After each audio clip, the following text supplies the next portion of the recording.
नमस्कार. आज आपण 2011च्या जनगणनेच्या आकडेवारीतून एक फेरफटका मारणार आहोत. म्हणजे आपण थेट आकड्यांमधूनच बघणार आहोत की आपला महाराष्ट्र 10 वर्षांपूर्वी नेमका कसा होता. चला तर मग सुरू करूया. तर सगळ्यात आधी तो मोठा आकडा 2011 मध्ये महाराष्ट्राची लोकसंख्या किती होती माहितीये? तब्बल 11,24,00,000. खूप मोठा आकडा आहे हा, नाही का? आता हा आकडा तसा खूप मोठा आहे, पण भारताच्या तुलनेत तो किती आहे हे बघणं इंटरेस्टिंग ठरेल.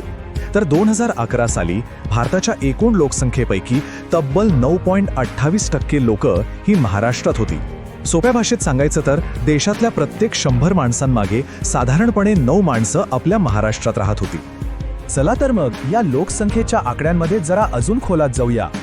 बरं, ही जी 11,23,00,000ची लोकसंख्या आहे त्यात पुरुष किती आणि महिला किती? तर बघा, पुरुषांची संख्या होती जवळपास 5,82,00,000 आणि महिलांची संख्या होती 5,41,40,00,000.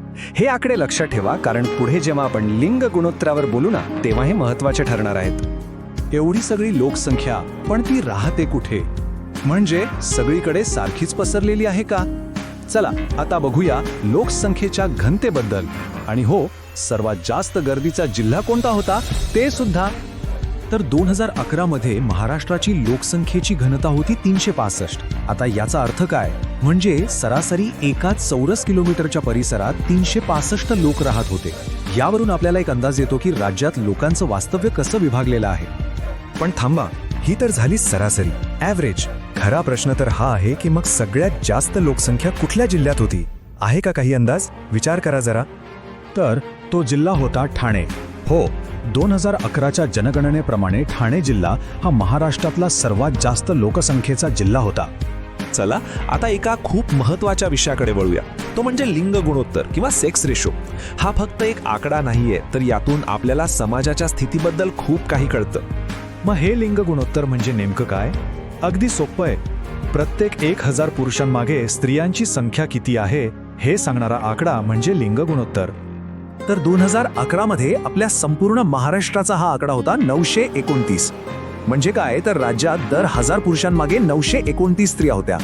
लक्षात घ्या, हा पूर्ण राज्याचा सरासरी आकडा आहे. पण मग प्रश्न येतो की ही सरासरी सगळीकडे सारखीच होती का? म्हणजे प्रत्येक जिल्ह्यात हेच प्रमाण होतं का? नाही.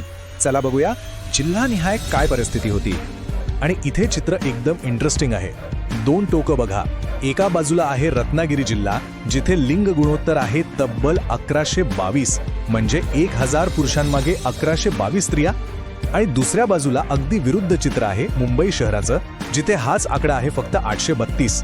केवढा मोठा फरक आहे बघा. यामागे एक सामाजिक आर्थिक कारण आहे.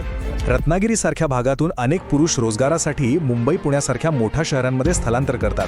त्यामुळे तिथे स्त्रियांची संख्या जास्त दिसते. आणि बरोबर याच्या उलट मुंबईत रोजगारासाठी येणाऱ्या पुरुषांची संख्या जास्त असल्यामुळे तिथलं लिंग गुणोत्तर कमी दिसतं. ही 2 टोकं महाराष्ट्राची एक वेगळीच कहाणी सांगतात. तर मग आपण या सगळ्या आकडेवारीतून काय शिकलो? एक क्विक रिव्हिजन करूया. महाराष्ट्राची लोकसंख्या 11.25 कोटी, देशातला वाटा जवळपास 9.28%, राज्याचं लिंग गुणोत्तर 929, आणि त्यातही रत्नागिरी सर्वाधिक तर मुंबई शहरात सर्वात कमी. हे काही महत्त्वाचे मुद्दे आहेत जे 2011च्या जनगणनेतून आपल्याला समजतात. पण एक मिनिट, ही सगळी आकडेवारी आहे 2011 सालची. म्हणजे या गोष्टीला आता 1 दशक उलटून गेलाय. या 10-12 वर्षात कितीतरी गोष्टी बदलल्या असतील, नाही का? मग आज आत्ता या क्षणी महाराष्ट्राचं हे चित्र कसं असेल, काय वाटतं? हा विचार करण्यासारखा प्रश्न आहे, नाही का?